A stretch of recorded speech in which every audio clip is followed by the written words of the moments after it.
4 দিনের সফরে বৃহস্পতিবার বাংলাদেশে আসছেন জাতিসংঘ মহাসচিব অ্যান্টনিও গুতেরেস। এ নিয়ে দ্বিতীয়বার সফরে আসছেন তিনি। শুক্রবার রোহিঙ্গা শরণার্থী শিবির পরিদর্শন এবং 1 লাখ রোহিঙ্গার সঙ্গে ইফতার করবেন প্রধান উপদেষ্টা এবং জাতিসংঘ মহাসচিব। সফরকে কেন্দ্র করে বিশ্ব দরবারে রোহিঙ্গা সংকট আবারও আলোচনার কেন্দ্রে আসবে আশা করছে বাংলাদেশ। আরও জানাচ্ছেন আমাদের সহকর্মী জান্নাতুল মোহনা। 2017 সালের পর বৃহস্পতিবার আবারও বাংলাদেশ সফরে আসছেন জাতিসংঘ মহাসচিব অ্যান্টনিও গুতেরেস। 4 দিনের সফরে দ্বিপক্ষীয় বৈঠক ছাড়াও প্রধান উপদেষ্টার সঙ্গে কক্সবাজারের রোহিঙ্গা ক্যাম্প পরিদর্শন করবেন তিনি।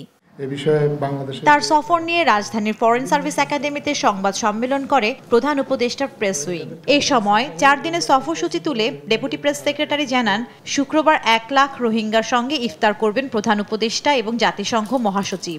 রোহিঙ্গাদের সাথে ইফতারে মাননীয় প্রধান উপদেষ্টা ওনার কক্সবাজারের প্রোগ্রাম শেষ করে ওনার সাথে ইফতারে জয়েন করবেন।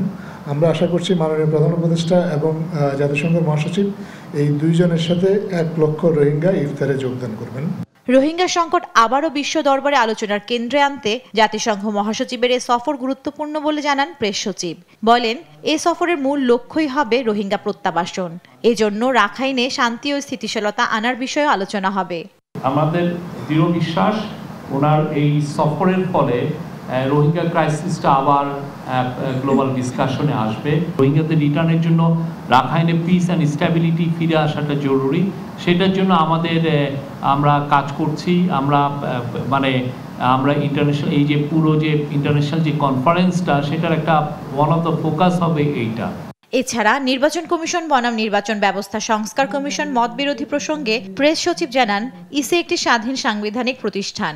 ঐকমতের ভিত্তিতে সংস্কার প্রস্তাবনা বাস্তবায়নে প্রয়োজনীয় পদক্ষেপ নেওয়া হবে। ইলেকশন কমিশনের যে রিফর্মগুলো যেগুলো পলিটিক্যাল পার্টিগুলো একসেপ্ট করবেন সবাই মিলে কনসেনসাসের ভিতরে, তখন ইলেকশন কমিশন সেই রিফর্মগুলো ইমপ্লিমেন্ট করবে। জান্নাতুল মোহনা, দেশ টিভি, ঢাকা।